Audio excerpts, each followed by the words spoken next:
Welcome to this episode of the Sneaky Principle podcast. And I've been avoiding making any commentary in reference to what I'm about to talk about. And honestly, I would have to say that another incident involving Nigeria kind of pushed me to say, you know what, let me just say what I have to say. Those of you who know me, I tend to refrain from political commentary because I think at the end of the day, it's a huge distraction. But there are times that things happen that make you wonder, like, okay, what does this really mean? As you may be aware of, or maybe not aware of, in the recent day or so before, I believe it was before Christmas. I might be wrong about that, but to show you how much I've been trying to keep my mind away from it, but I think it happened the day before or 2 days before. The day before Christmas, I want to say, Christmas Eve, there was an announcement of airstrikes in northern Nigeria, approved, ordered, however you want to put it, by the United States president. And being Nigerian and being quite aware of what's been happening for decades in Nigeria, I was a little bit surprised, but at the same time not surprised, because what we're talking about here is all those things that make you go, what is this really about? Watching what's been happening in Venezuela, with these attacks on drug boats, at least that's what we're being told, and the just craziness around it, the non-clarity of what is really going on. But however, if you are a student of history, current events, even in the slightest bit, you will or should be aware of that Venezuela has one of the richest oil deposits on the planet. I believe, according to facts, that Venezuela's oil deposits or reserves is probably the largest in the world and capable by itself of sustaining the world for decades.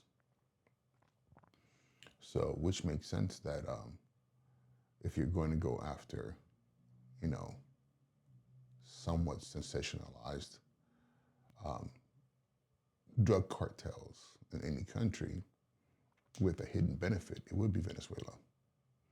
As we know that, we live in a country where oil is king, and we are constantly, secretly or not so secretly, seeking for ways to control that natural resource, amongst other natural resources. And now Nigeria. Yes, some of you are going to say, well, don't you know what's been going on? The Christians are being killed, the Muslims and Boko Haram and all those things. Yes, I'm very aware.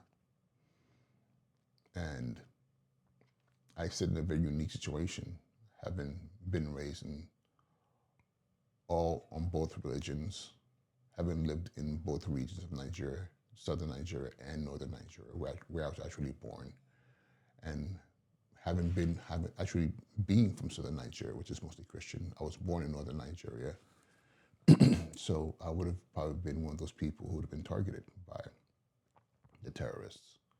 But also, being from southern Nigeria, eastern Nigeria, which is mainly the Igbo people, I am descendant of those who actually fought in the Nigerian Civil War for independence. Those people who were targeted in the north, who had to retreat in the 60s, and which resulted in one of the bloodiest wars in modern history, if not known history. And I am descendant of parents who were young children and young adults during that time frame, and the child of a father who fought in that war. So I do understand, more so than most people would ever realize.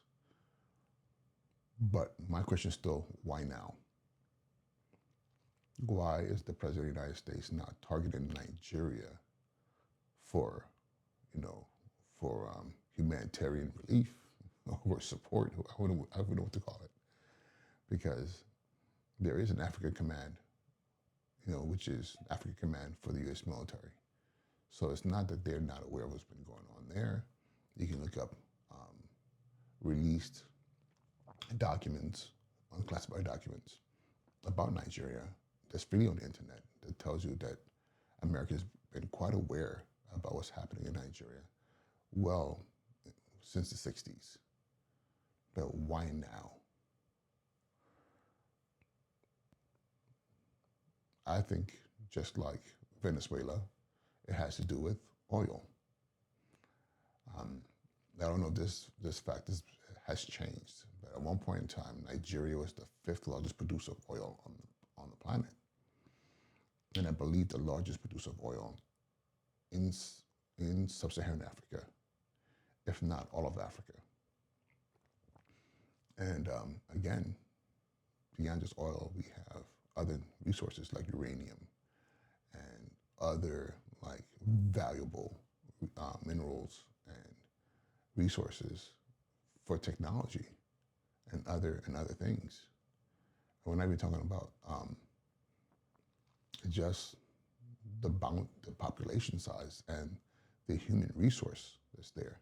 It's not by accident that a lot of people, when they trace their lineage, those who were trafficked to the Americas and other parts of the world through slavery, when they trace their lineage, one region of Africa that keeps them coming up over and over again is Nigeria. The number of my friends who said, I did my DNA and I'm Nigerian, I'm not surprised. Because Nigeria has, the nation of Nigeria, as created by the Europeans, is the densest,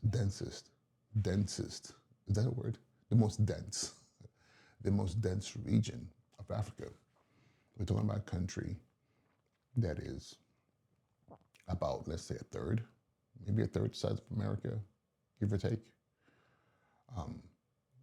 but has well over 250 million people. Don't forget, America is 300 million people. We're about 50 million people shy of America's population. And we sit about a third the size of America. I might be wrong about that, but I'm pretty sure I'm not too off. So we're talking about human capital. And something about this human capital made this region the most ripe for human trafficking. So there's a lot of things happening there that doesn't make any sense. There are many Nigerians, both in Nigeria and abroad, who are like excited. Oh my God, we love what the president is doing, and this is good. And I'm like, I don't know. But nothing comes for free. What is being bargained for this support? What is this? What is being bargained for this PR moment? As an educator, I'm always wondering what narrative is being built and what's being taught to the general public, and what is not being said that's going to have long-lasting negative impact on the narrative of a people.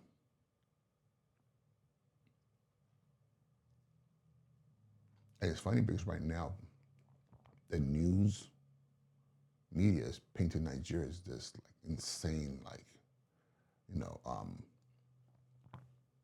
like this dystopian Wild Wild West type environment where it's just pure chaos, people being slaughtered in the streets.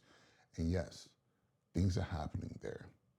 but we're talking about a country of 250 million people. And I'm not trying to downplay the deaths, but I think the number that's been put is over the past couple of decades, let's say about 20 years or so, about 30,000 people have been killed by these terrorists in the northern part of Nigeria. If you do the numbers, again, I'm not trying to minimize death, because again, that's horrific. But however, the numbers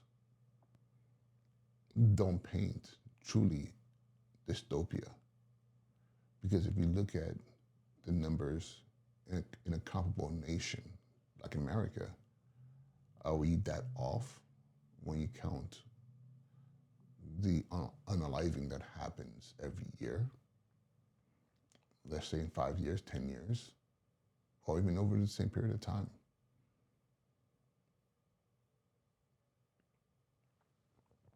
I was motivated to make this video because those of you who are boxing fans are aware that in the past day or so, maybe 2 days at this point in time, former heavyweight champion of the world, two-time heavyweight champion of the world, Anthony Joshua, who is Nigerian. Yes, he is a British citizen. I think he was born in Britain, but to two Nigerian parents, was in a car accident in Nigeria, in the southern western part of Nigeria. And unfortunately, two of his teammates were killed in this car crash. He sustained minor injuries, but my condolences to him, his family, the family of those who were lost. Sad, especially after what he did not too long ago in the Jake Paul fight and the new acclaim he's receiving worldwide. But he was in Nigeria because it's typically what Nigerians do. A lot of Nigerians who are capable of, they make the pilgrimage back to Nigeria, especially during the Christmas, New Year's season. It's amazing. It's festive. People are there celebrating, families are together. And this is something that happens not almost every year, regardless of what's happening, pandemic, whatever, people, pilgrim back to Nigeria. My mother does it almost every year. I have family members who do it almost every year. My brother does it occasionally. I'm planning for 2026 to do the same thing. And if Nigeria was such a place that was just dystopic and you have to be careful, oh my God, the chaos, then, pardon me, alarm. Then, why would he be there? Why would so many Nigerians be traveling every year, or even Africans every year, home for the holiday season?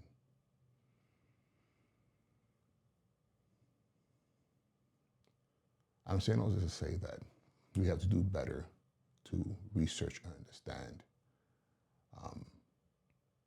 what we're being told. We also have to do better in teaching current events and world history in our schools. As an educator, I have to bring this up because we teach history that goes so far back, but we teach very little of what's happening more recently, things that we can use to connect the dots, to have a better understanding of the world. Almost like if we teach that and we create a better informed populace, they were risking creating